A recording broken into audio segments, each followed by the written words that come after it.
齊人啦。Members, we have formed a quorum. Please invite the officials to come in. We have only one item on the agenda. This is a special meeting. And this is about the alleged falsification of concrete test reports associated with Hong Kong-Zhuhai-Macao Bridge.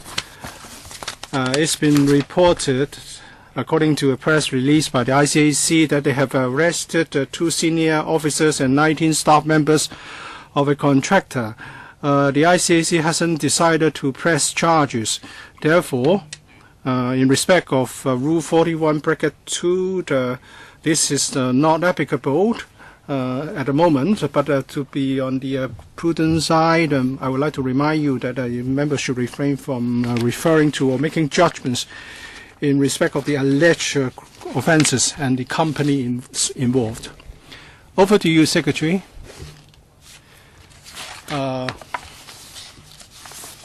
Chairman, the government attaches importance to the alleged wrongdoing by a contractor, and that is in respect of the concrete test of Hong Kong-Zhuhai-Macao Bridge. When we are going to deal with the case in the most serious manner. On the 23rd of May, the ICAC issued a press release on the arrest that they made.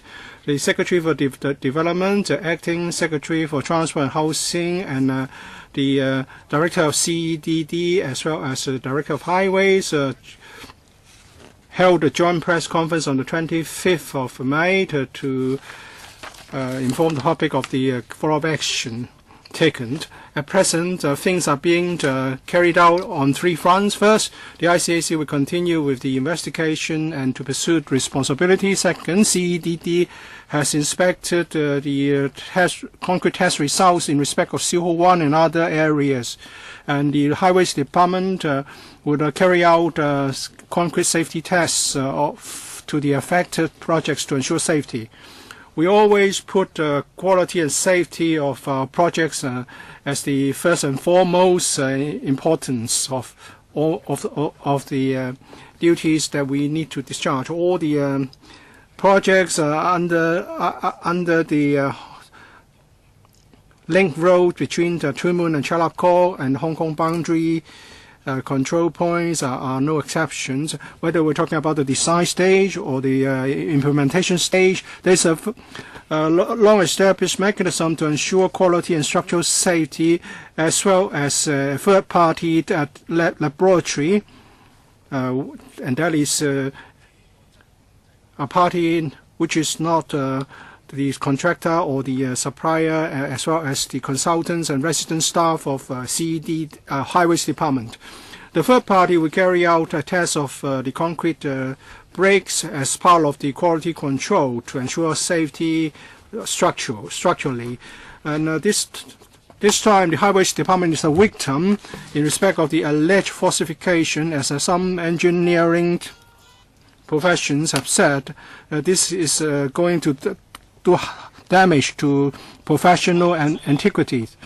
And we're now waiting for the ICAC to complete this investigation, and we will also carry out structural safety check of the concrete structures affected. At this stage, we are still of the view that the structures are safe. The Highways Department will continue to act professionally and scientifically, and I hope the community will remain calm and will refrain from making excessive speculations before we have the full results.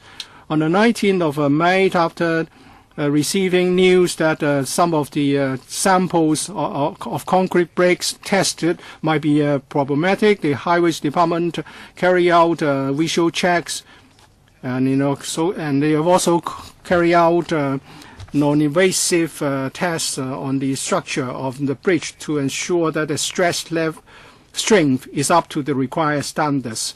Visual inspection is not just a casual inspection with one side. It's a systematic observation by the qualified resident engineers or residents clerk of works to see if there's any anomaly on the surface of the structure, so that we can know the basic conditions.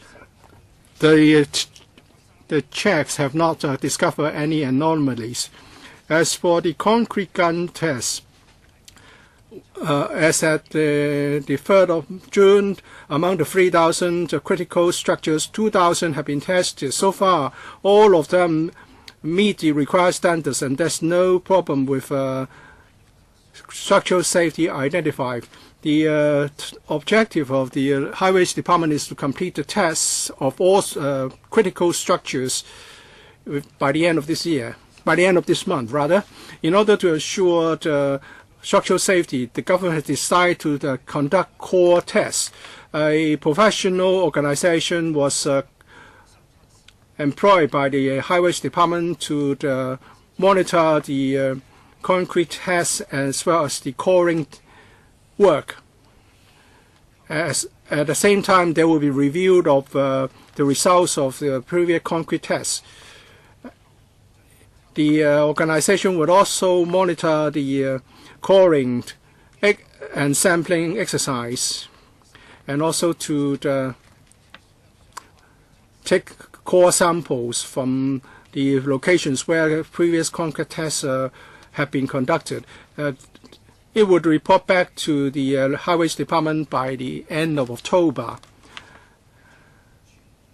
And before the commissioning of the bridge for vehicular traffic, there will be a comprehensive load test at the entire length of 9.4 kilometers of the sections in Hong Kong, so as to ensure that the bridge lives up to design requirements. Let me stress again that the Hong Kong-Zhuhai-Macao Bridge Hong Kong section will be fully tested structurally to ensure safety before commissioning. And I will then invite my colleagues from the CEDD and the Highways Department to give an introduction. Thank you. Let me say something about the latest situation. The Highways Department from the 28th of May to the 1st of June received from the CEDD the information on the falsified test reports. We received 10 such reports, and on the 30th, 5, and 31st, 85. On the 1st of June, 106. Altogether, 210 suspected cases of falsification. After talking to the Highways Department and after talking to the CEDD and ICAC, and without compromising the work of the ICAC, the Highways Department has conducted a test on the structural soundness of concrete. The Highways Department has reviewed information on the 203 concrete samples, and in respect of 959 structural locations and 44 non-structural locations on the bridge, the CEDD has tested the concrete strength of these locations. For the 159 the structural locations, 10 are on building structures, 29 in tunnels, 28 on the bridge, and 47 on are related to other structures. Altogether 114. All of these are on at grade or above ground, and then there are 45 at the pillars, which is underground or under the water. For the 114 locations at grade or above ground, where we have alleged falsified concrete test reports, we have completed testing at 13 locations using the hammer test. All of those comply with the relevant standards. We have informed the CEDD of our test results. As for the other locations, we would concentrate on testing and necessary follow-up action. CEDD. I would like to say something before CEDD representative speaks. As the Secretary has said, we attach importance to the quality control of public works projects. Apart from setting out stringent standards to be complied with, we have also got resident staff to monitor the work, and all the tests are conducted by government-accredited laboratories, and for them there are also quality control measures to be put in place. This incident is exposed by a government agency. This shows that our system is stringent. And I'll now ask my colleague to talk about the management of concrete sample tests, strength tests, and the work of laboratories. Mr. Lau Sai-hung or Mr. Poon Wai-Keung. Let's have the PowerPoint. You mean the other one? This one. Thank you. There are 3 parts in my briefing. First, I'll talk about the quality control over concrete in works projects, from manufacturing, supply, and quality control in the construction phase. There are strict rules to follow. The concrete supplier must be accredited, and we have this qualified supplier standards which are adopted internationally. And then we have strenuous specifications for civil engineering work, and there will be the sample test and also the slump test. The samples taken for concrete strength tests will be attached with a security code for identification, and the code is different for each samples for tracing purpose. And then there will be proper maintenance and curing. Let me now talk about the work of works laboratories. There's 1 central lab and 5 regional labs. We have one in Siu-Ho-Wan from December 2012 to March 2017. And apart from the one in Chunwan, others have been outsourced to the contractors. And every outsourced test lab is monitored by government officer. Then for Siu-Ho-Wan regional lab, there are 2 offices. The management is internationally accredited. The CEDD has an established system to monitor the outsourced contractors' work. The resident staff would look at monitor the operation and the test results. And there is also supply surveillance audit carried out. And now let me turn to the latest progress with the investigation. In July 2016, CEDD officers responsible for monitoring the lab discovered that some of the times mentioned in the test reports were quite abnormal, and the CEDD conducted an investigation and asked the consultants to submit a report to explain why. And the consultants submitted a report to admit that some of the test times were adjusted by their staff so as to comply with the time limits. And the CEDD carried out a review, and 7% of the times recorded were found to have been altered.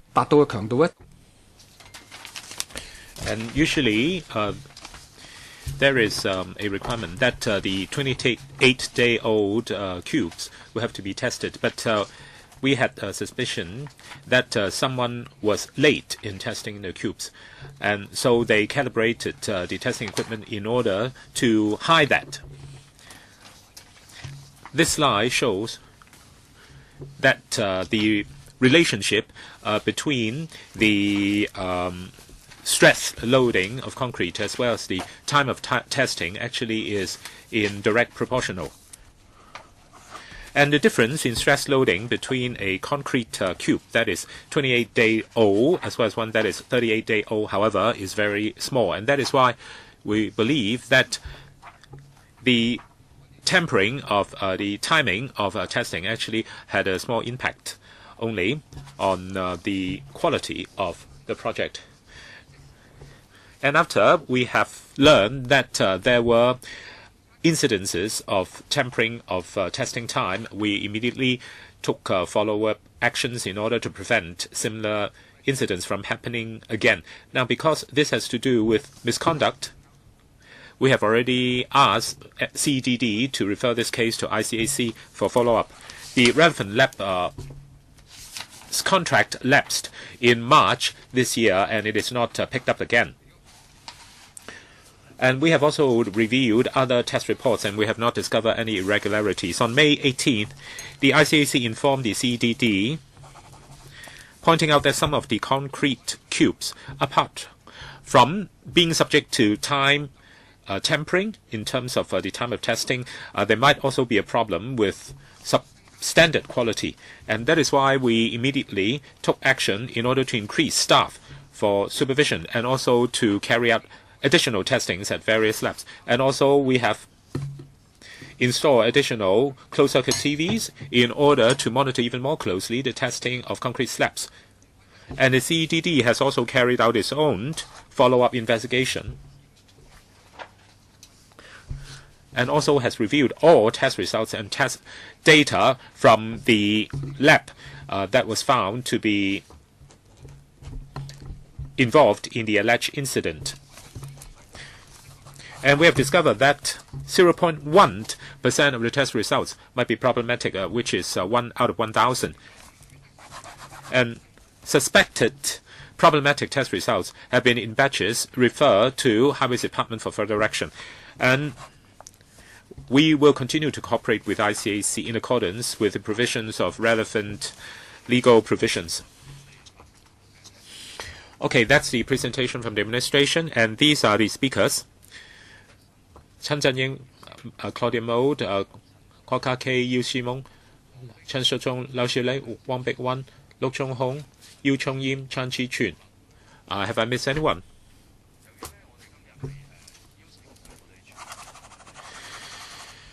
Because all members are invited, of the council are invited to sit on this particular committee, so I'm afraid each speaker will be allotted a shorter time for speaking, 3 minutes. Mr. Chen, so now the government is going to engage a professional body for review of the result. But the first company that was allegedly falsifying the result actually was already a professional company. And so I'd like to know from the administration what kind of procedures you have used in order to engage professional companies to do your work in order to prevent the occurrence of professional misconduct again. And also concerning the core testing, now it seems that the number of calls that will be taken has been dependent on the result of hammer tests. I don't think that is good. I think a better way might be to determine a minimal number of calls that have to be taken before you refer to the hammer test. And also concerning the samples that you are taking above water or above ground, actually I think that number of samples should be set at a minimal level that is quite free from the result of the hammer test. about the engagement of a professional body in order to carry out this work.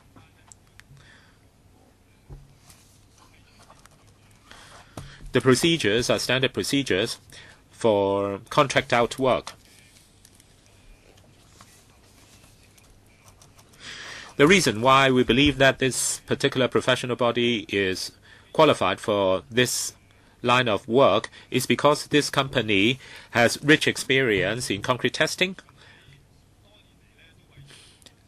And for years, this company has been providing professional and independent test service for both the government as well as the private sector.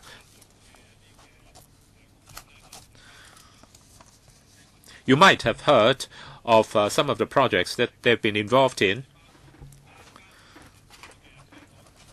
and they include City University, Kong Stadium, roof collapse incident, and Area 31 Kong-Zhuhai-Macao, the site foundation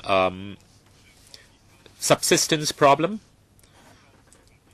And also, they have carried out independent testing for public estates at Yun Chau Kok at 2 blocks. And in the private sector, they have conducted building inspection for over 40 structures. So in terms of their experience and in terms of their past credentials, we believe that this company is qualified for this line of duty. Members also asked about core testing. As we have already said in our paper, apart from continuing with hammer test, we will also take cores for a sampling test. If in the course of hammer testing, we have come across areas where there is a substandard structure, then at the same location we are going to take cores for further test. So with regard to members' proposal that there should be a minimal number of core testing to follow up on the hammer test, actually this is exactly something that we actually are going to do. Now, this is a white elephant project and it's going to cost over $100 billion, and actually it should have been better used for desalination plant. I think even for this white elephant project, you are turning it into a mainland style project. I think this is going to be a hugely substandard project and has become an international laughing stock. Now, CEDD, my question is, in the middle of last year, you already discovered that there may be something wrong, and you already wrote to the consulting company asking them to give you an explanation.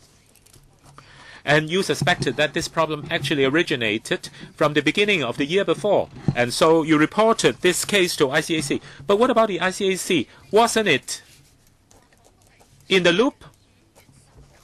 Because your paper says that Highways Department only learned about this on May 19th, and then it did not take any action until May 28th, before CEDD passed reports over to Highways Department. So, between bureaus and between government departments, there absolutely is no coordination. And what about the fault of the civil servants? Now, CEDD says that within the regimen, actually, there is provision for surprise surveillance inspection. So is the system a failure? Chairman, I would like to add one remark. And the Bureau Secretary said that the Highways Department was a victim himself. And I agree, because the Highways Department was kept in the dark until much, much later.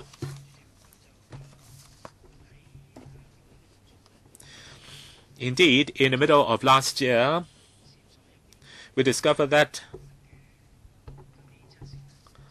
some of the tests being conducted by the lab, I don't need him to give me all the fine details of the incident again. I just want to know why did they not immediately alert the Highways Department instantaneously after they discovered the problem in the middle of last year instead of waiting for another year.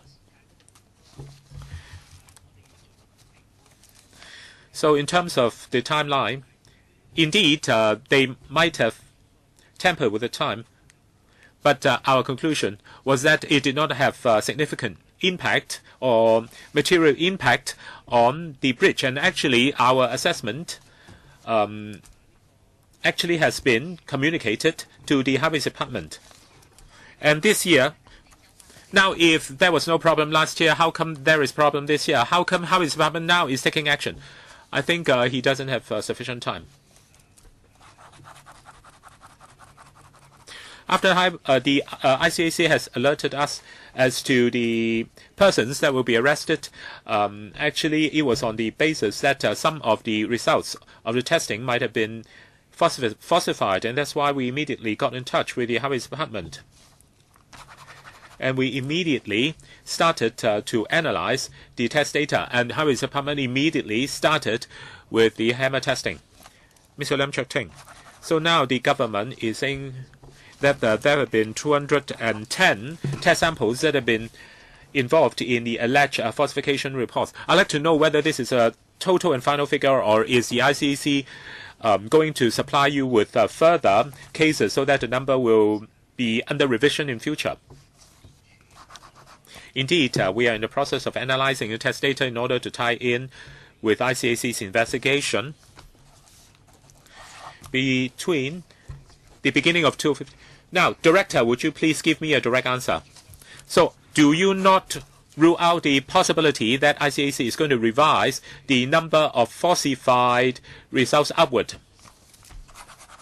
We have done analysis on the test results for the past 18 months, and we have discovered so far 210 test results that might have been falsified, and we will work very, very closely with ICAC. So you refuse to answer my question. Okay.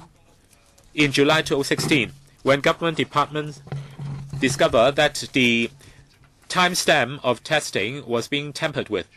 So I'd like to know whether Bureau Secretary was, or whether the Bureau was informed of this particular problem.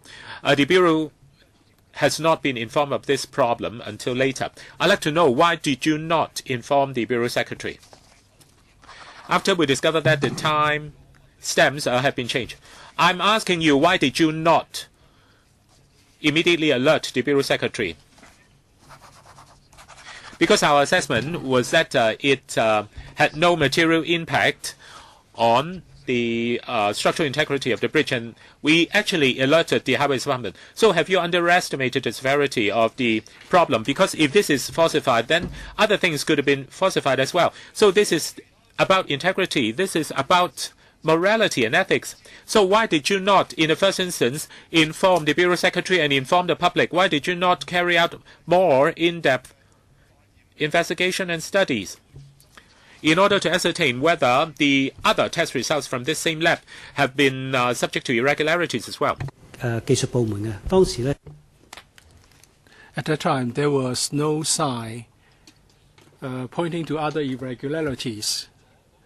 So did you underestimate the severity of the matter? Now we know that it's not just a question of time stamp. There's also the possible swapping of samples. If you discovered the problem earlier on, we would have been able to take action earlier. Do you agree that you underestimated the severity? As I've said, at that time, we did not discover any sign pointing to other irregularities. I have a question for the government concerning the alteration of test time. He said there are 5 such items. Are there concrete sanctions taken against them?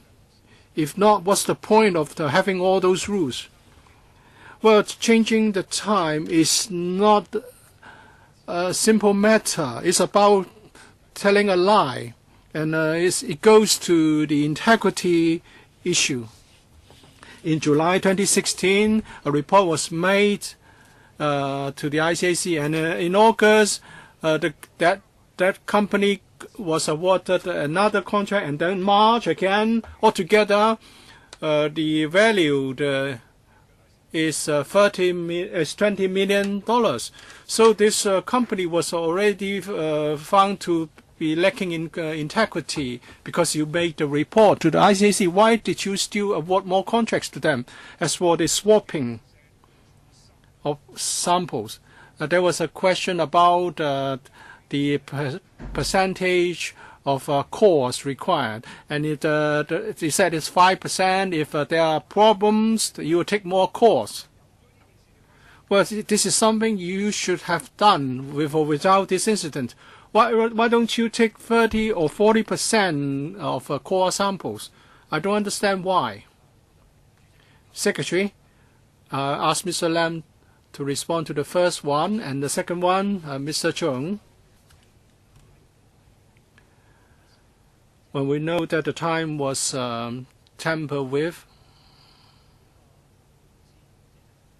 we asked the consulting firm to follow up the matter. We already know that. And we gave them a fair quarterly performance report. According to the existing tendering procedure, the departments will have to decide to take a suitable action against the company. So you are saying that you could not withhold the contract after making the report to the ICAC. Is the government contracts award system so inflexible? Although the consulting firm received a fair report, but if without an investigation, you didn't know the scope of the lie. So are you saying that you were forced, you were given no choice but to award the contract to that firm? Mr. Chung, when we talk about taking core samples, we're talking about underground pillars, underground piles. We have to take 5% of core samples according to the contract. Those samples are already with us. What we are going to do is to, first of all, do the compression and stress test on these samples. And then after we have received the findings, we'll more or less know the quality of the concrete piles. And the professional organization we have hired will then give us advice on whether there's a need to take more samples for test. You are not answering my question. Mr. Tin, any last? Mr. Chung? So we would like to know the situation first, and then depending on the findings, we would then decide to what extent the core sample tests should be expanded. So what we're doing is the first step. Dr. Kwok-Kake, we are going to spend $115 billion on this project. This is already considered rather outrageous. But what's more is that the CEDD discovered problems last year, and still more contracts were granted to the firm. If the ICAC didn't mention this in May, we'll be kept in the dark all the time. So you discovered that there are problems with this firm last year. Why did you continue to grant more contracts to it? Is there a judgment problem? And also this contractor is also responsible for the XRL project.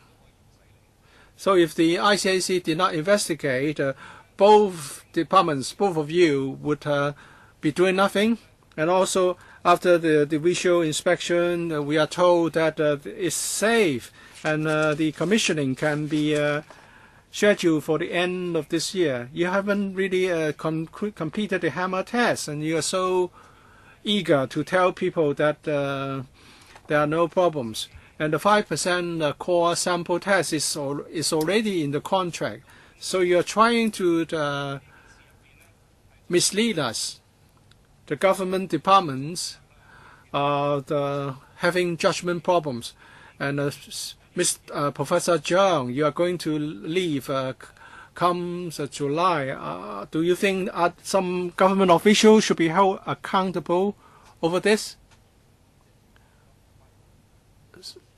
Mr. Lam has already explained why the government decided to grant more contracts to this firm running the lab. Now, with hindsight, with more findings, we will be carrying out tests. And the visual test is an internationally recognized practice for quality assurance. A hammer test is also commonly used by the industry, but because of the public concerns, we are going to do more on top of the hammer test. We are going to do the core sampling test. But we will be advised by the new professional organizations that the departments have appointed.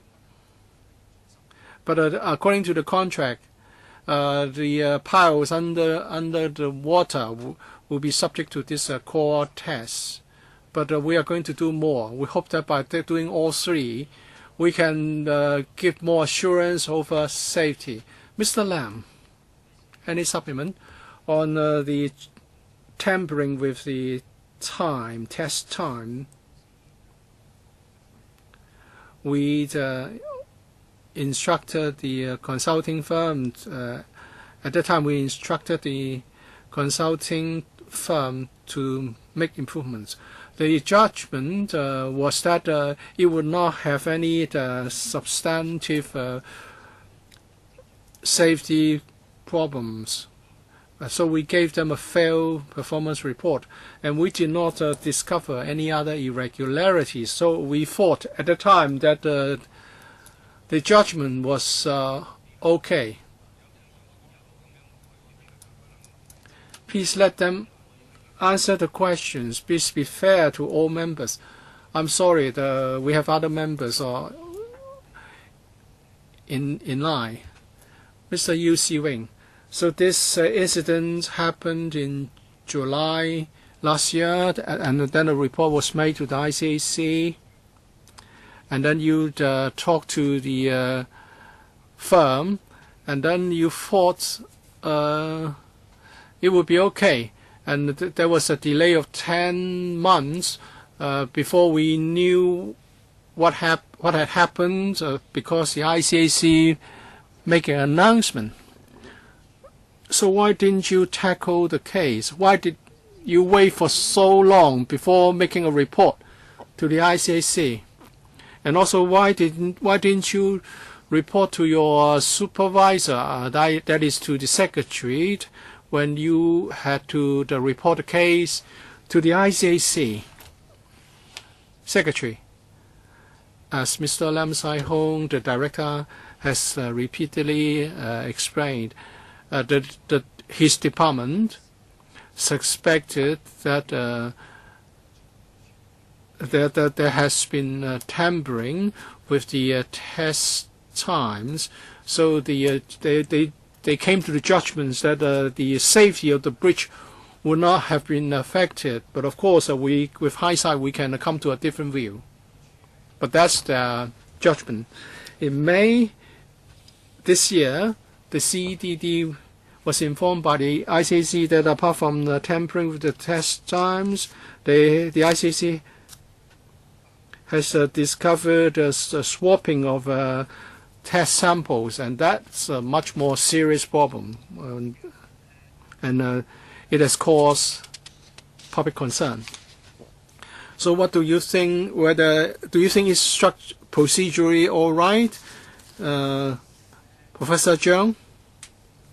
And are you going to pursue the economic responsibility associated with the case by this firm? Well, we need to know what really happened and learn the lesson. All the departments will do this. On the question of damages or compensation, we are in discussion with the Department of Justice. So you pursue their responsibilities. We seek legal advice. If there's a case to pursue the matter, we would do it. And after this incident, you discover that there's still a default rate of 0.1%. Why? The 0.1% was the result of the follow-up action to tie in with the ICAC investigation. We'll learn from the incident to see whether we can further enhance our monitoring of the work. Mr. Lau Kok-fan, well, to be fair, I would say that the CDD was the department which discovered that there was a problem with the contractor, Jacobs, and then the department did take the initiative to report the case to the ICAC. But what I don't understand is that after the ICAC has investigated into the matter, it was found that apart from the tampering of test times, there were other problems. So have you enhanced your monitoring and of the work procedures adopted by the contractors? If at the time you'd carried out full-scale review, you would have been able to discover the problems uncovered by the ICAC. Although you exposed the problem, but have you plugged all the loopholes now? Now the cubes have to be attached with barcodes. How come they still falsify something about it? Maybe the CEDD can tell us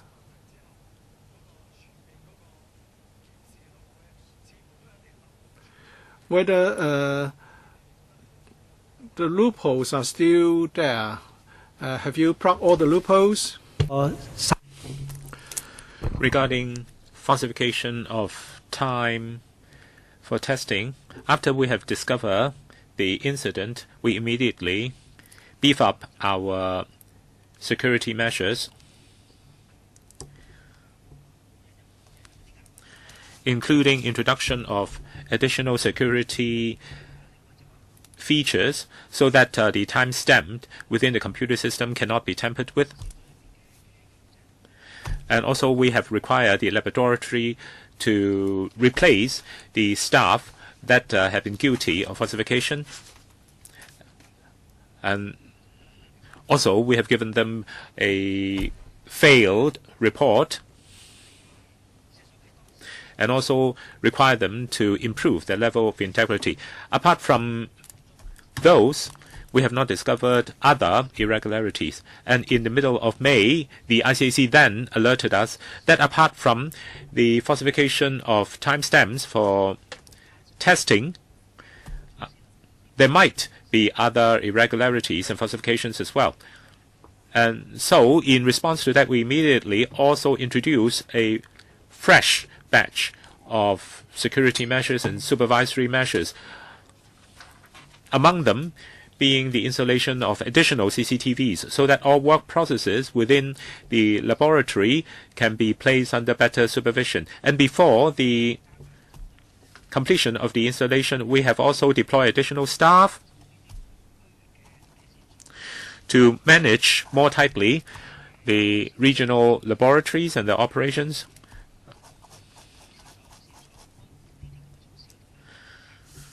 And so these are the improvement measures. Now, this is a very, very important government project, and yet the laboratory managed to falsify some of the test results. I think it's only the tip of the iceberg. Now, why they needed to swap test samples? Now, concerning the tampering of timestamps, the CEDD might have been too naive and thought that it was only a very minor incident. But might be it is only tip of the iceberg, and it might actually be the culture of operation within that particular laboratory. And you gave them a fair report, but that really is not too much of a deterrent. Now, after CEDD has already alerted you of this problem, now what else have you done? Highways Department, Mr. Zhong.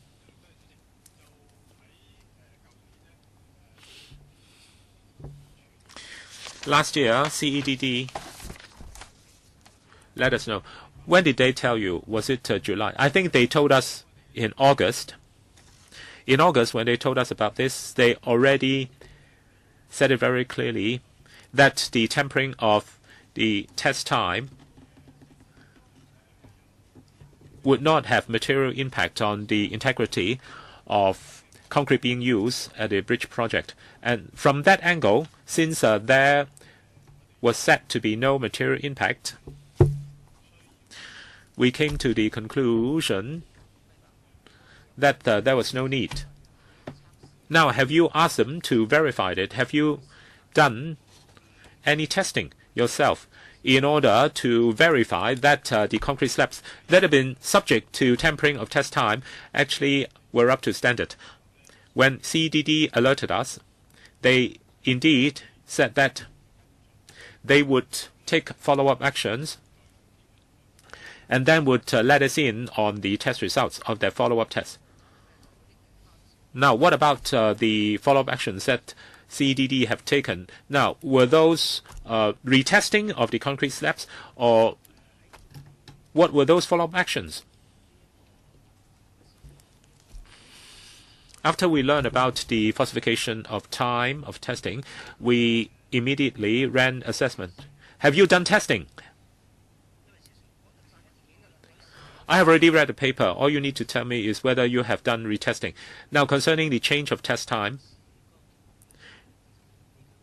our conclusion was that it would have minimal impact on outcome of testing and structural integrity of the bridge. Now, October this year,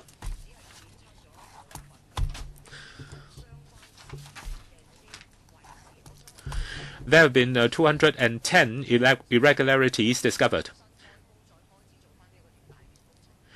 Now, after the independent professional body has completed its report, will you restart and reopen the work of the bridge project only then? Now, so far we have not discovered any further irregularities. You only have not yet discovered irregularities. It doesn't mean that there aren't any additional irregularities. I'm most concerned about the structural safety of the bridge. I have talked to some structural engineer, and they were really puzzled as to why the government said that there was not going to be a major engineering impact on the bridge. Now, the major ingredients of concrete cubes is water as well as grits and also gravels. Now, if water is excessive or if the gravels are excessive, it cannot be discovered by visual inspection, and the cracks and also the spalling might be within, deep inside the concrete structure instead of being visible from the outside. And also the stress loading on the surface of such a concrete cube might not reflect what is actually within the core of the structural core of the concrete cubed. And so the engineering sector is really very worried. How come the government is not doing more core testing? I think at least for the 210 areas which already are subject to swapping of test samples, you have to do core testing on all of them to make sure that the bridge is structurally sound. Because if you fail to do that, it might mean that the bridge is compromised structurally, and also the safety might be not up to standard, and the whole bridge might be unsound. So are you going to do core testing on all 159 problematic areas that you already have discovered? Indeed, we are going to run core testing, covering all 159 areas. Now, for all the areas that have been subject to HAMR testing, indeed, we will take samples for testing. Now, for underwater areas, we also will do core samples, and also even for some of the areas above water, we also do core samples, because we have to make sure that it's 100% safe. Now, Mr. Zhang has not fully answered my question. Indeed, you already know that 159 structural locations have been subject to swapping of concrete cubes for testing. And so you should core test all of those areas instead of just taking random samples. And so can you give me a direct answer? Are you going to core test all 159 locations? Okay. Now for specific testing steps, I'm going to leave them to the director. Now, first of all, I have to make it clear that at present there is no indications showing that there is beehive structure occurring within the concrete cubes. But HAMR test is not going to reveal one way or the other whether there is beehive structure developing. As I have said earlier on, we are going to core test these areas of concrete structure. As for whether we are going to target the 159 locations that you refer to, in due course, the professional company that we have just hired will advise us on that. Now, I just want to tell you that structural engineers' advice is that definitely you have to cover 159 locations for core testing. Indeed, this is yet another huge scandal after the lead water pipe incident. And so Development Bureau really is not doing its job right. And actually, it has dealt a very heavy blow on Hong Kong's lifeline, because the government has been saying that accreditation as well as verification industry is one of the key professional sectors of Hong Kong, because the government says that Hong Kong has very good and world-renowned reputation and can support the mainland in this. But now this scandal tells the world that one of the consultants you have engaged actually has falsified test results, and the test results that have been falsified have not been discovered to be false after such a long time. And so it really deals a very heavy blow to the accreditation industry of Hong Kong. Now, you've got several outsourced laboratories. I'd like to know whether they are all run by the same company. Your questions are directed at Mr. Lam. Because you've got 5 PW laboratories, I'd like to know whether they are under one single company. Indeed, we've got 5 regional laboratories. Are they operated by one company? Now, why don't you wait for his answer? Now, one of them is run by the government, and 4 other labs have been outsourced. And they are run by 3 companies. What about the one that is involved in the incident? Only one laboratory is involved in the incident. Of the 4 regional labs,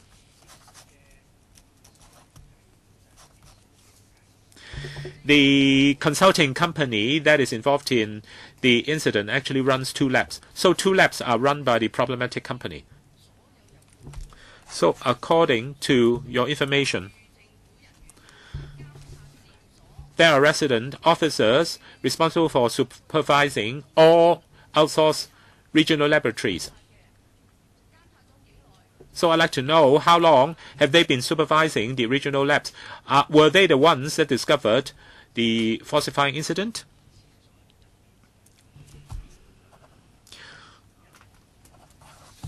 In July 2016,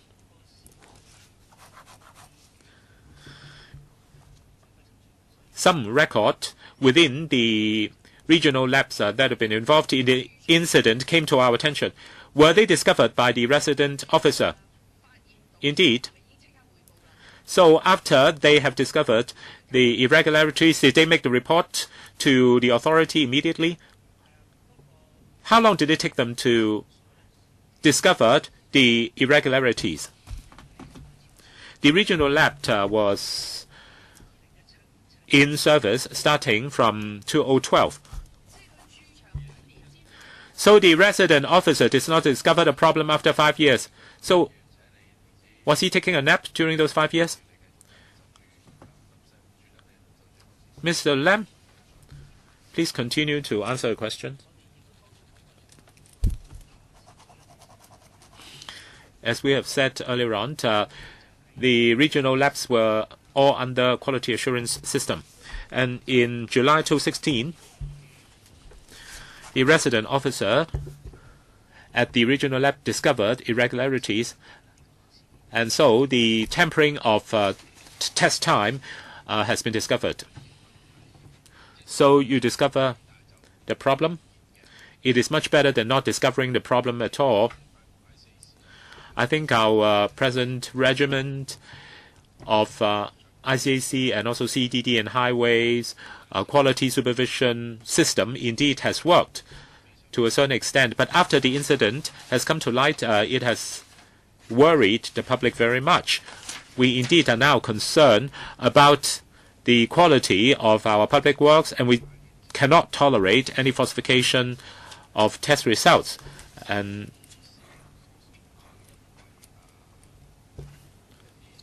any possibility of the structural integrity of our public works being compromised. Now that there is this alleged falsifying incident, I'd like to know whether it will cause further delay to the bridge project and whether it would incur cost overrun.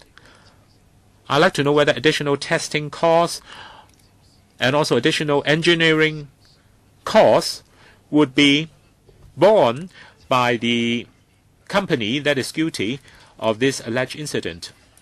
Because at present, it seems that the penalty is only barring them from tendering for government projects for 1 year, but that is not much of a penalty at all. And in paragraph 7, you state that there will be checking of concrete tests. And now the problems, the anomalies were observed when checking concrete cube testing reports.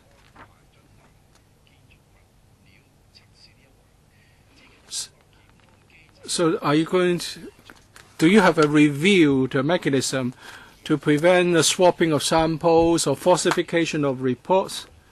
Have you conducted any review into this? And if so, what's the progress so far? As Mr. Lam Sai-hung has said, his department will look into the follow-up action on laboratory work. For this incident, we'll have to wait until the ICAC's investigation is completed, and the CDD is going to seek legal advice from the DOJ on possible action that can be taken.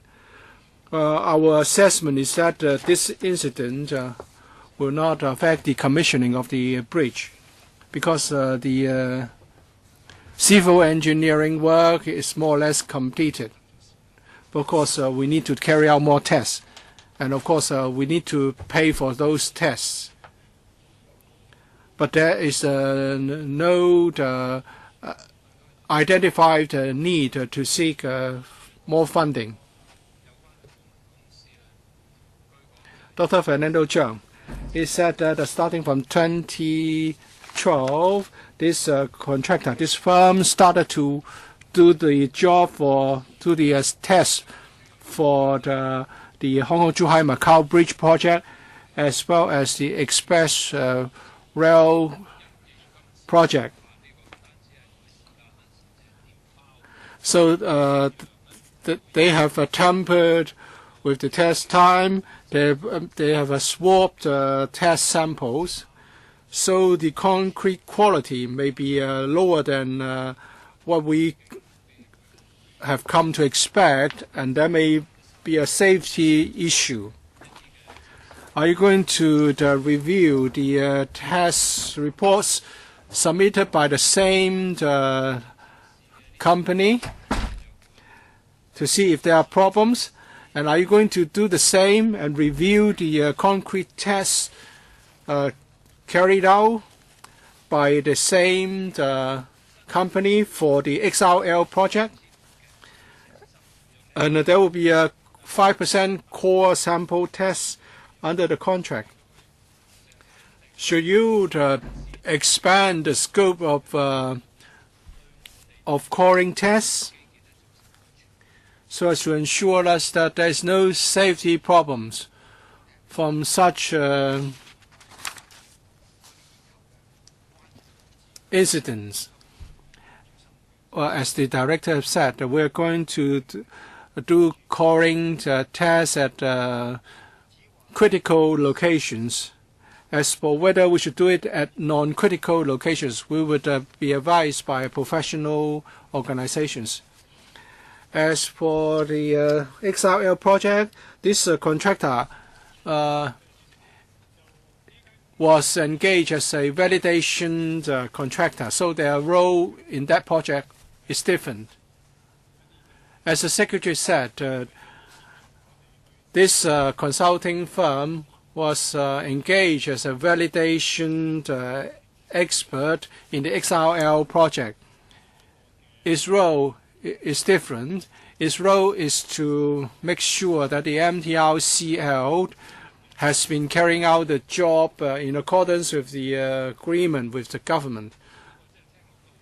I hope safety will not be compromised, but this is really alarming.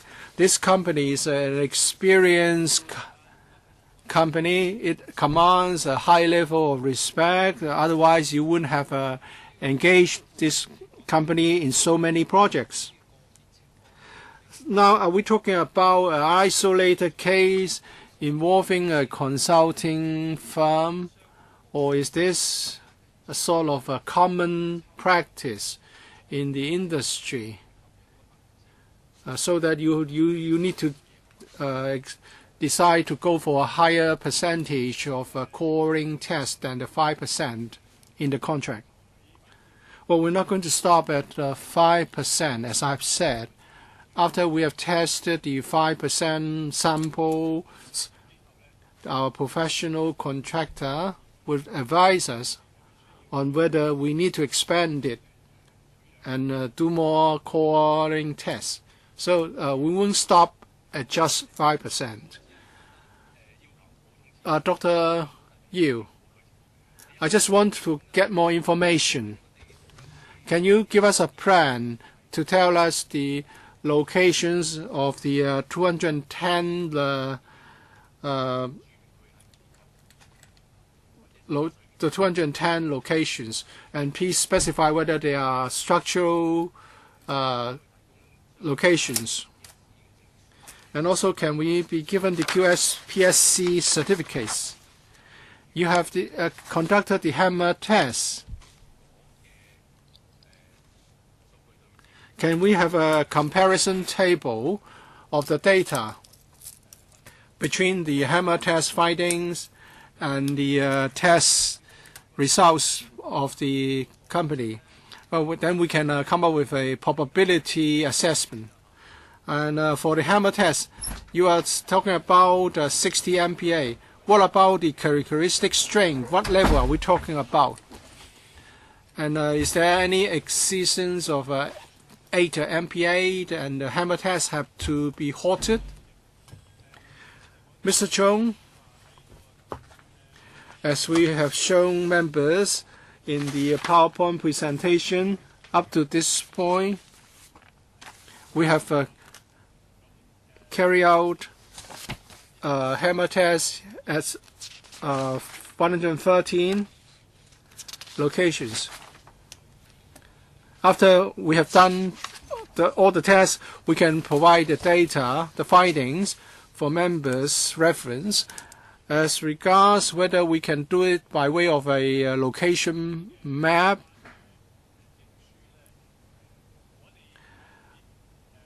well, we'll see what we can provide. As for the certificates, we're talking about quite a large amount.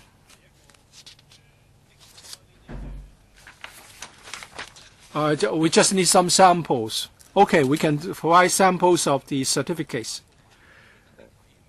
Well, you've just done the hammer test for 13 locations. So you don't know the characteristic strength. So you cannot really jump to the conclusion that the relevant standards have been complied with. Well, first of all, we have done the visual inspection. From what we can see, there are no abnormalities. There's no shifting of the position. There's no cracks. So we believe there are no major problems. As for the quality of concrete, we need to do the hammer test to make sure. We have just received the data for the 210 locations. At first, well, we have actually covered 2,000 locations, but at first we didn't know the 210 affected locations. So now we give priority to the 210 locations, and then we can do the comparison. Please tell us the data and let us know whether the project will be affected in any way. Mr. Ray Chen, there were questions asked about whether the 159 affected locations will be subject to the coring test. Please tell us whether this is going to be done, and if so, if not, why not? They have answered this question already. They would wait for the advice from the professional body first. And we are alarmed by the Secretary's call in the opening remarks that we should remain calm. And he said that the sample which has been around for 28 days or 30 days would show little difference in strength. But now samples have been swapped, which means that the findings can be false, 100% false. And whether the samples were taken from these locations as suggested will be called into doubt. And the ICAC has never said that the consulting firm is not being under investigation, or that the firm was not involved in any irregularities. So when the government monitor the visual inspection and the hammer test, did you confirm with the ICAC that the contractor was okay before you go down that route? Well, we are all very concerned about the incident. That's why we should stay calm. Have we been calm? Well, you have been calm in raising your questions. I understand why you want to ask this question. This is complicated because the ICAC is still investigating the case. The ICAC cannot share details of its investigation with other government departments. why did this company falsify the reports, or we cannot have a full answer. But before we have got anything, any full investigation carried out by the ICAC, and we need to ensure safety. So we are going to do the hammer test and the coring test. And the directors have said the professional firm that we have engaged would suggest a comprehensive way forward. So we need to be calm and pragmatic. Secretary, why did the ICC said that the consulting firm was not involved in the irregularities? Well, I cannot really explain things on behalf of the ICAC. Mr. Roy Kong, well, it's difficult to remain calm. And don't tell us that visual inspection is good enough. We don't know where the locations are.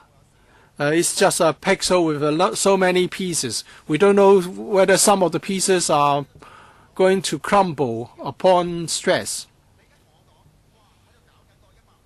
Now you're going to collect samples from the 159 locations.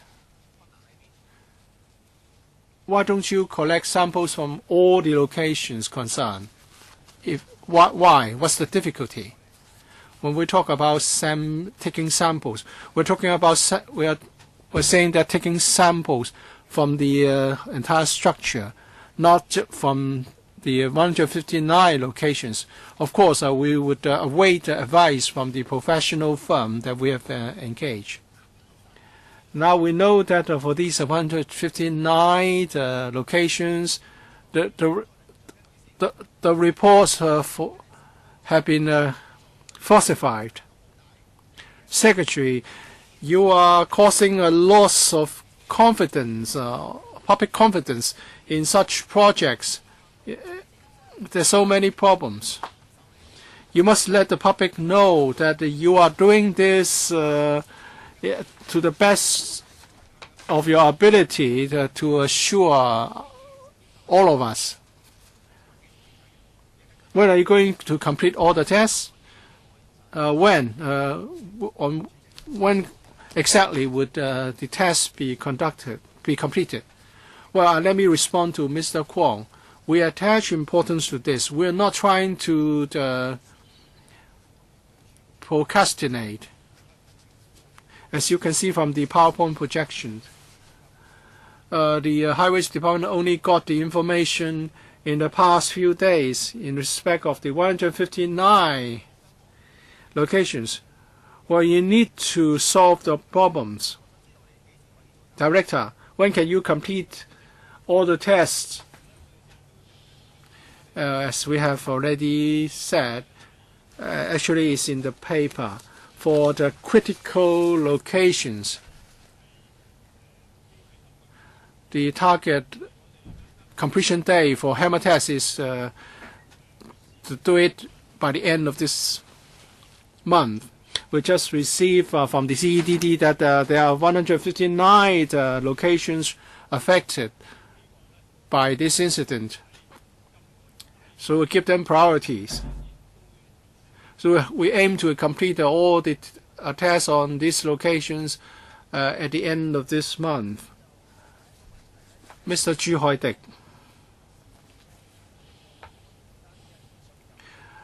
Now, because of this incident, we do not trust contractors, and we do not trust government departments either.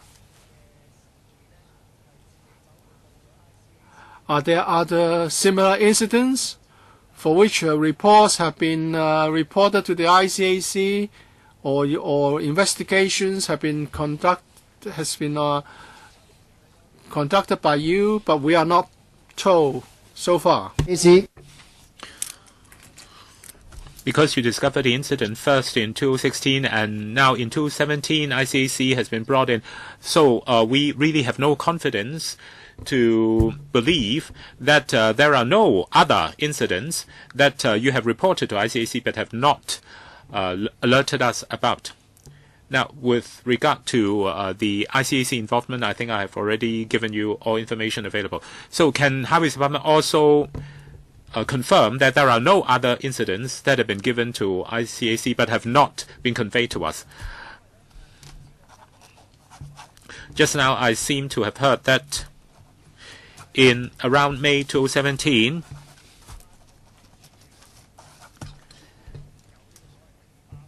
ICAC alerted the CDD as to the possibility of swapping of test samples. I'd like to know whether this is indeed the case. Can you confirm or deny this? Indeed, May 18th, 2017.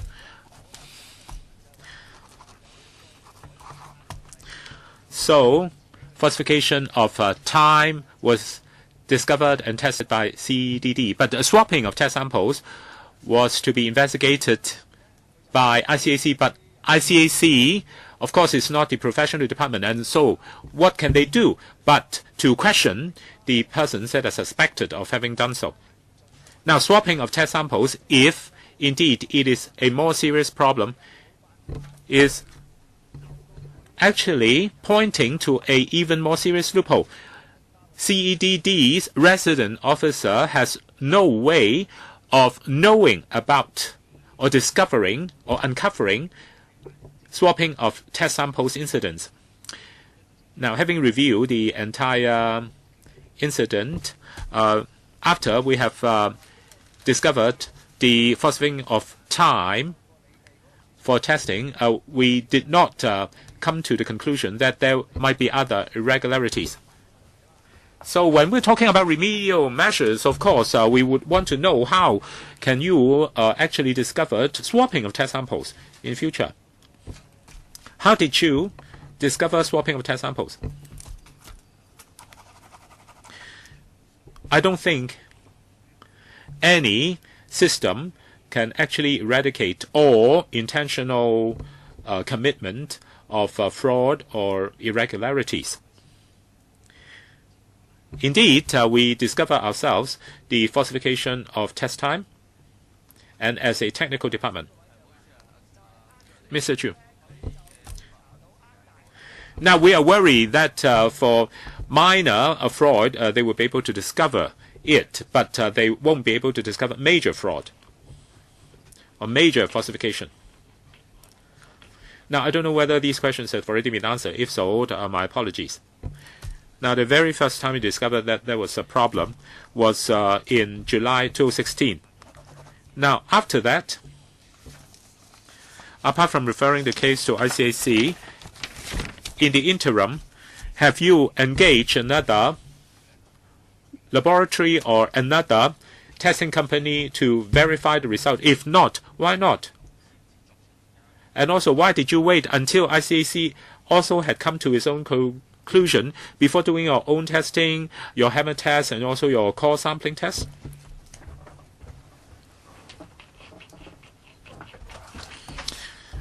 After we discovered the tampering of test time, we immediately introduced a first round of remedial measures.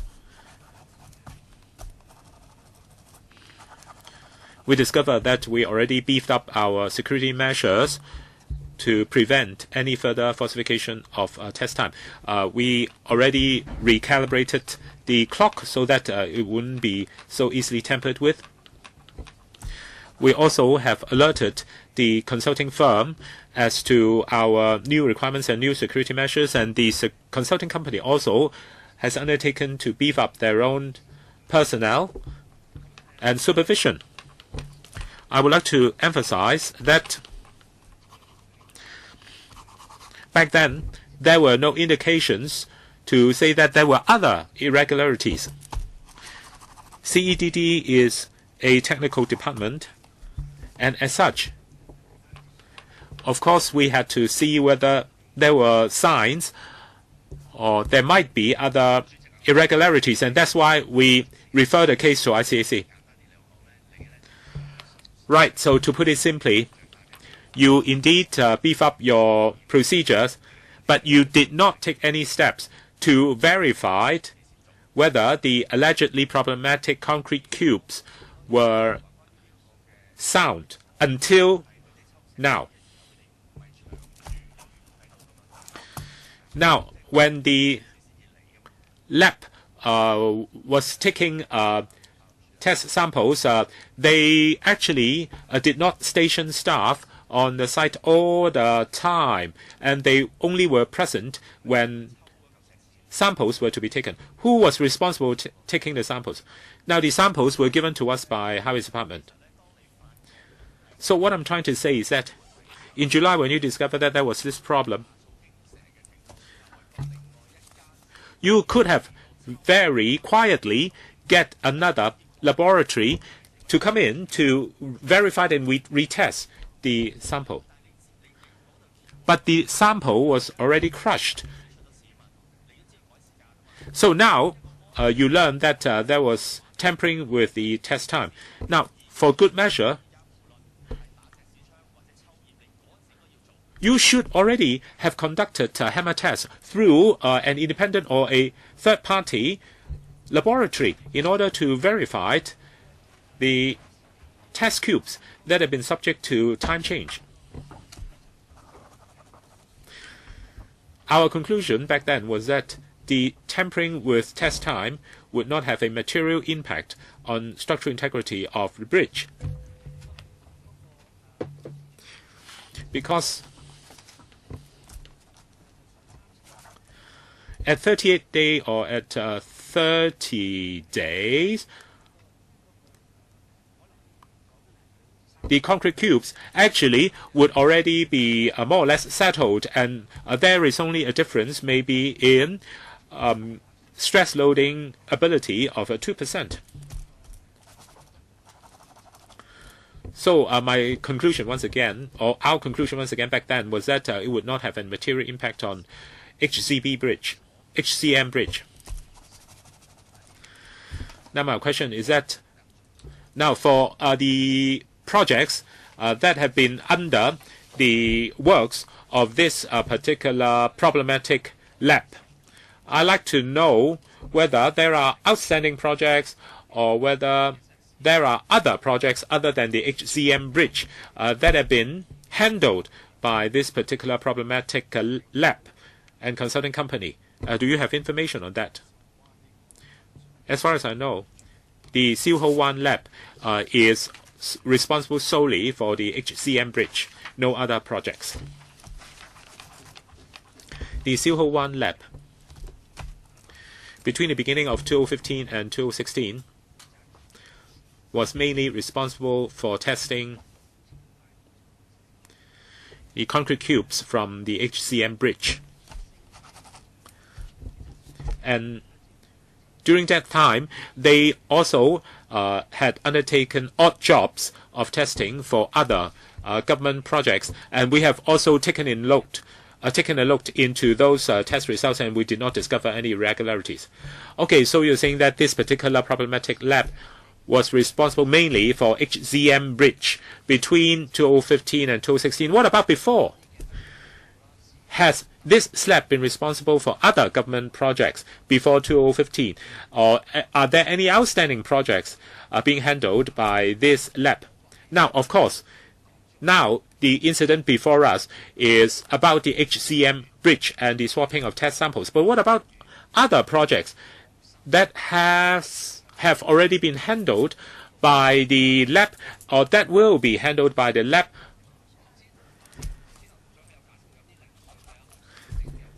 Now, the director had already mentioned that there were certain odd jobs here and there that this lab also had handled between 2015 and 16, because I'm now worried about the integrity of this lab, and also I have no confidence in its credibility and its test results.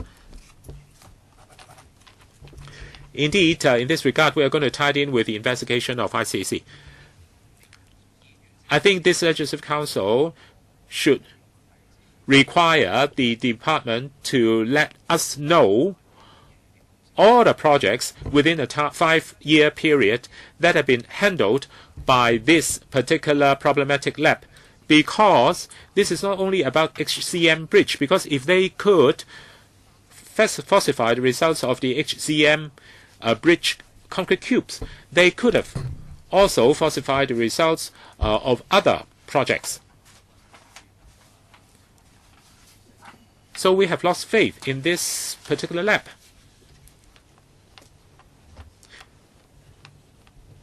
All along, we've been trying our best to support ICAC's investigation.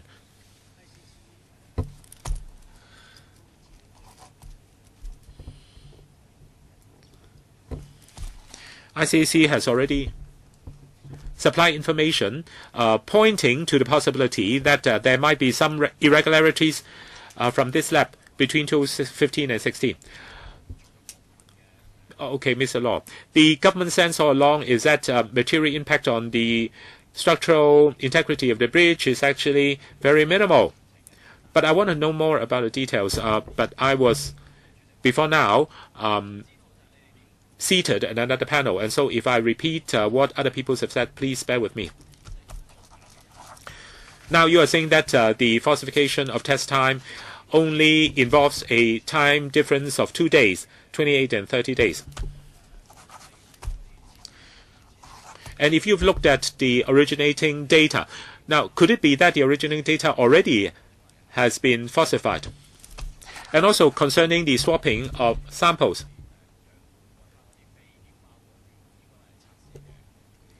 have you managed to get hold of the concrete cues that should have been tested, but indeed have been swapped for other concrete cues? Now, for the fundamental and originating data, that data has been downloaded from the machine and from the system, and we believe that that original data could not have been tampered with. Now, is that only your belief, or do you have any proof of that?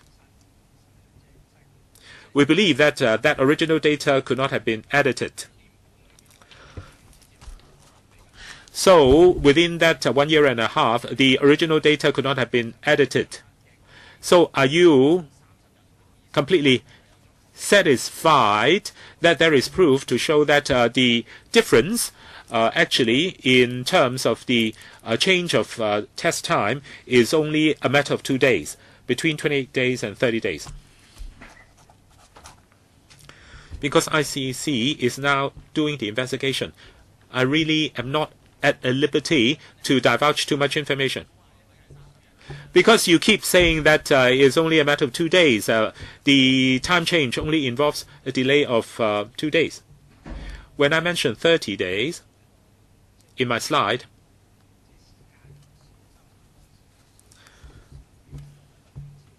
it is only being given as an example. So actually, that could have been cases where it would involve 60 days and 90 days. 30 days is only one of the example. Now, what about the longest time span? Could it be as long as 180 days? Could the difference be that big? According to our information, the biggest difference is only 5 days. So are you saying that the biggest difference is between 28 days and 33 days? So there is no guarantee that the original data actually is completely free from being edited. Now, what about the swapping of samples? Can you get hold also of the original concrete samples that should have been tested but have been swapped? Well, the samples will be discarded. That is taken out of the lab and taken away. You could not find the samples? No. How could you say that it's safe if you could not find the samples? All right, all members who want to ask questions have done so. It's now my turn. I think the most important thing is to severely punish the company, because public confidence is now affected. We have no confidence. And now you only disqualify the company from tendering for 1 year. This is, of course, already a severe punishment, but more should be done. You are going to appoint a consultant to help you with the investigation. This is going to be costly, and I don't want the public to foot the bill, I think the government should consider imposing a fine on the company. And communication between departments should be improved. If when the problems of the tests were discovered, and if the Highways Department was alerted, it could have monitored the concrete work more closely, and we would have spared the consequences. And also, the government should improve the outsourcing of contracts. If only got one or two people overseeing the outsource contract, is not sufficient, because these people will be act as the gatekeeper. And now the test is supposed to be the tool of gatekeeping, and now the job is outsourced. And at the peak period, the lab will have to carry out the testing of 300 concrete cubes every day. Have the contracts were the contracts awarded to the lowest bidders? Mr. Lam, when we select consulting firm as the regional test lab, we did it in 2 stages, very much like the appointment of a consultant. First, there's the technical assessment, which covers experience, the proposed skill sets and qualifications of the people, and past performance and track record. And we'll also look at the proposed mechanism. Are they the lowest bidders? And then we'll look at the price assessment. The two will be combined before we select the successful bidder. Members would like to ask questions in the second round. Dr. Kokake, Ms. Claudia Mold, Ms. Tanya Chan, Ms. Lam Chok Ting, and I myself. And we have we can give everyone 3 minutes for both questions and answers. Ms. Claudia Mo, I suspect whether there are officials trying to protect other officials. When the CDD made a report to the ICAC, the department sort of know about the swapping of test material. And the Highways Department was only informed on the 19th of May this year, that is last month, that apart from the tampering of the test time, allegedly there are other problems, i.e. swapping. So the Highways Department was kept in the dark, but they insisted that the Highways Department was informed, although it was assessed that there would be no structural problem. So when the CEDD make a report to the ICAC, you knew nothing about possible swapping, and the only problem you had is about the tampering of the test time. If that's the case, I'm very concerned about your ability to supervise and monitor projects that cost hundreds of billions of dollars. Mr. Lam. Well, let me say this again. CDD is a technical department.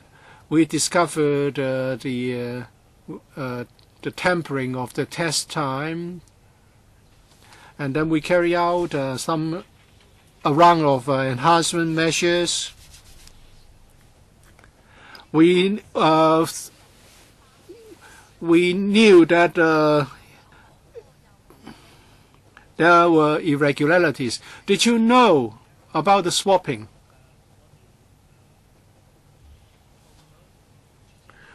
Well, we didn't know about other irregularities, so we made a report to the ICAC. So, Professor Zhang, both departments hid the matter from you. When did you know about this incident? The 19th, May the 19th. So you only knew about this. How do you feel about that? Well, I'm as concerned as other members. For a year, I'm calm. For a year, you were kept in the dark. Two major departments were involved in a matter of public concern, and they didn't tell you anything. As I have said, and as Mr. Lam has introduced, I was talking about how you felt. Well, the tampering of test time was discovered. It was referred to the ICAC, and in May, from the ICAC, they learned about the swapping. And of course, we knew right away, and we then took remedial action to do more tests. Dr. Kwok-Kake, two of my questions have not been answered. Let me repeat them. The lab was involved, the company was involved in the XRL project as well. XRL is another white elephant project. We're going to spend more than $90 billion. I'm worried that this is going to be repeated with the XRL project. And also for this incident, although no official is said to be held responsible, what about the system? Are you concerned about the system we have? And also, there's no benefit to be derived by the lab, apart from the supplier. The contractors are very famous. For example, China Road and Bridge Corporation. The ICAC stated at the very outset that there are no principal contractors or other contractors were found to be involved. Are they trying to protect these contractors? Secretary, the ICAC issued the press release. And in the press release, they have stated certain matters. As I've said, it would not be appropriate for me or for my civil servant colleagues to comment. We have to wait until the ICAC investigation is completed before we can say what the full picture is like. At the moment, we need to do more tests to ensure structural safety. What if they are also guilty of irregularities with the XRL project? I think Mr. Chung has said for the XRL project, this company is the validation consultant. It was engaged to test the work of MTRCL. Secretary, you are going to review the government system after the ICAC has completed its investigation. Then there's no need for us to have bureaus. We just let the ICAC do your job. I think this is taken out of context. If we want to know what the problems are with the system, the best way to do it is to wait for the ICAC investigation is completed first. Mr. Lam Chok-Ting, in July 2016, CDD found out that the test time was tampered with. At the time, you didn't know about that. and the CDD made a report to the ICAC. Now the thinking with hindsight, should the CDD have informed you about such an important matter at that time? As we stay in the department, the two departments are technical departments. Their judgment at the time was that the tempering of test time would not affect the quality of work. But the swapping that was only alleged in May 2017. I'm asking about your judgment. Did they make the right judgment? Should they have informed you at the time? As secretary, of course, I welcome more information rather than less. Well, this is not a responsible way of putting it. As the official in charge of all these projects, and the Hong Kong-Zhuhai-Macao Bridge is a major project, and now it's discovered that someone has falsified test reports.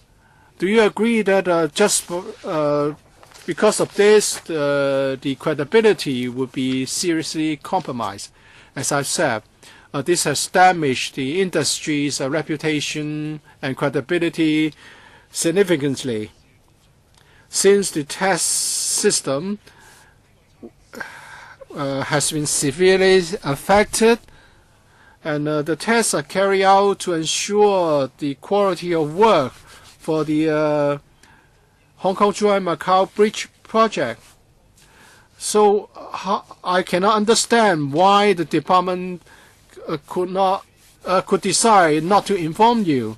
And still you say that you welcome more information. And now I understand why the director did not inform you, because you do not insist on having reports of this nature supported to you. Are you not guilty of a dereliction of duty yourself? Well, but he comes from different bureau. Well, you should have insisted that the development bureau should inform you. Well, you know, day-to-day work, they have to make a lot of judgments as to whether the secretary should be informed of certain matters or not. As I've said, I welcomed reports and information so that I can learn more. But now, of course, with hindsight, we think that the two departments' decisions could have been altered.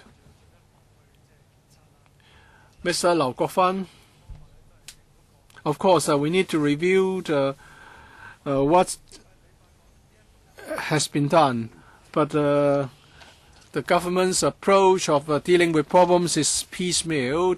You would make a report to the ICAC, and after the irregularities are found, you still granted more contracts to the company. I believe this is just the tip of the iceberg.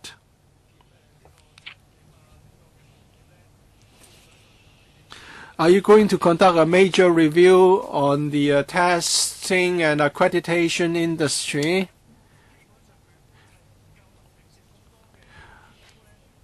Or would you try to find out whether these companies are not really capable of working on so many contracts, so they have to resort to falsification? So perhaps you should look at the manpower. And have you been relying on a few contractors, and they are not equipped manpower-wise to do the job? You said that there were going to be additional security measures or enhancement measures. Are you going to take us on a visit so as to give us a better idea as to the latest beef-up monitoring and supervisory regimen? For instance, hammer testing and core sampling test, and so on and so forth. Can you take us on site inspection so as to give us a better idea? Mr. Lam, regarding the manpower level of the labs,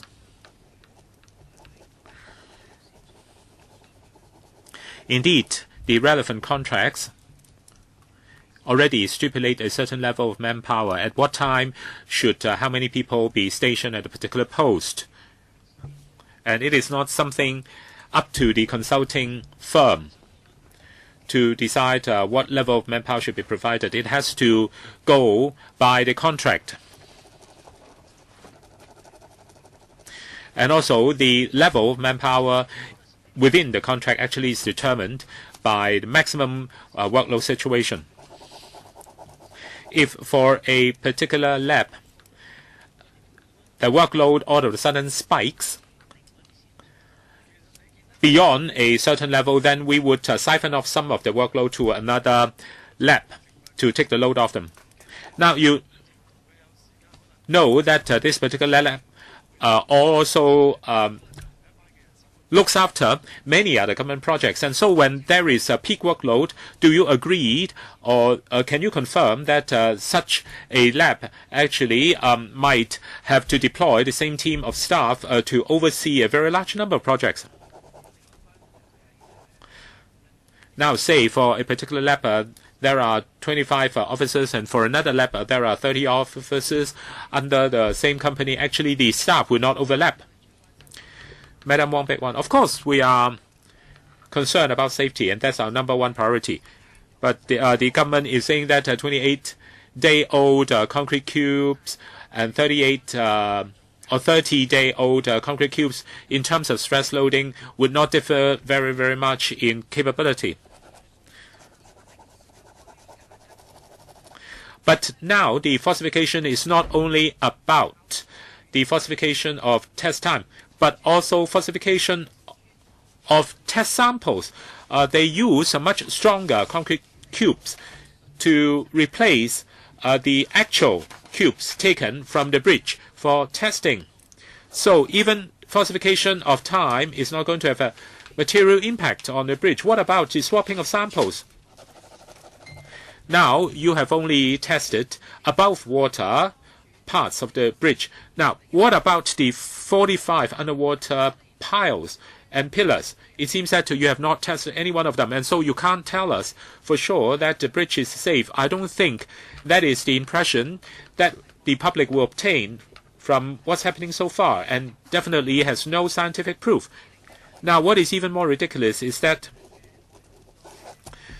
the government already stationed resident staff at the labs as early as 2012, and you only discovered that there were irregularities in July 2016.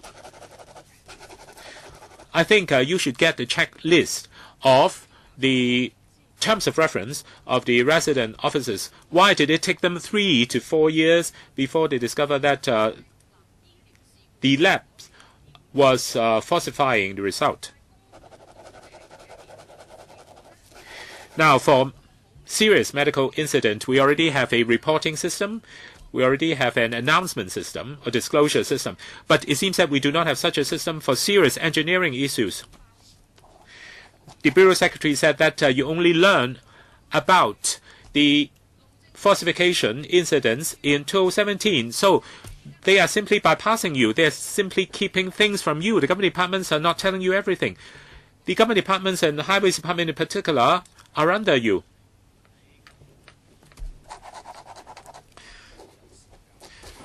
So they discovered the falsification of test time in 2016. And back then, CEDD's judgment was that such falsification would not materially affect the bridge. And they alerted the Highways Department accordingly. And my bureau, as well as myself, only learned about this in 2017. And that was the result of ICAC's investigation on the falsification of test results coming out of the swapping of test samples. And of course, that is a much more serious incident. Madam Chan Sok-Chong. So we are all trying to figure out their motivation. And all of the falsification involves concrete. And so all you have to do is to trace it back to its source. And my biggest worry is that the government departments involved here are technical departments, and so maybe they are a little bit more naive, and they look at the irregularities and they thought that those were confined to falsification of test time. I have looked at the slides, I've looked at the presentation from the government department, and it seems that it gives the impression that the government department have been very, very serious and adamant about quality assurance, and they told us in great details as to the very complicated process as to how samples were being taken and how samples were being cured and how samples were being prepared for testing and so on and so forth. And if in spite of all of these very complicated processes, still they managed to falsify the result, it only goes to show that the system really can be very flawed. And if they manage to falsify the results in spite of such stringent processes, there is a possibility that such deception or such fraud not only involved lab staff. And my last question is about the exact locations as to where the problems are. Now, why can't you cover all 210 locations? Why can't you call sample test 203 locations before you allow works to proceed? Because the HZM bridge already has been involved a very large number of industrial accidents, causing a great many fatalities. And if you allowed works of the bridge to go on before you have taken exhaustive testing, then I think you are disregarding the possibility that more lives could have been lost or could be lost. So why can't you stop works until all problematic locations have been tested? As I said earlier on, by and large, the structural works of the Hong Kong link of the bridge actually has already been completed. And we are now working on the other smaller parts of the project.